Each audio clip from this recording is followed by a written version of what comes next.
ठिकाणी आम्ही या महाराष्ट्राचं दैवत श्रीमंत छत्रपती शिवाजी महाराज यांच्याबद्दल जी राहुल सोलापूरकर यांनी जी बेताल वक्तव्य केले, त्या बेताल वक्तव्याचं आम्ही जाहीर निषेध करण्यासाठी या ठिकाणी सातारा कलेक्टर ऑफिस जिल्हाधिकाऱ्यांनी आम्ही आमच्या पक्षाचे संस्थापक अध्यक्ष माननीय संजय भाया सोनवणे यांच्या नेतृत्वाखाली निवेदन देत आहोत.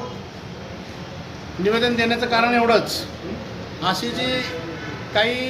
गुंड प्रवृत्तीची किंवा कशी बेताल वक्तव्य करणारी ही जी लोक आहेत, ही नीच अवलादीची लोक वेळेतच सरकारनं कुठंतरी गाडावीत आणि कुठंतरी हे थांबवावं, जेणेकरून येणाऱ्या काळात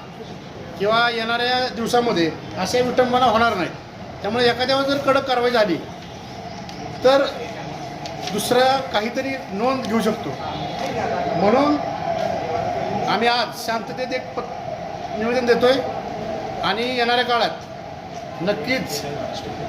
महाराष्ट्र रिपब्लिकन पक्षाच्या वतीनं आमचे संजय भाई सोनवणे महाराष्ट्राचे अध्यक्ष, या सातारा जिल्ह्याचे अध्यक्ष माननीय किरणदादा बगाडे, आमचे सातारा तालुक्याचे अध्यक्ष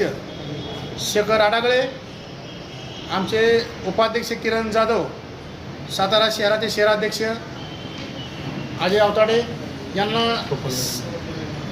यांना सर्वांना घेऊन आम्ही कलेक्टर ऑफिसच्या दारामध्ये एक तीव्र स्वरूपाचं आंदोलन नक्कीच करू.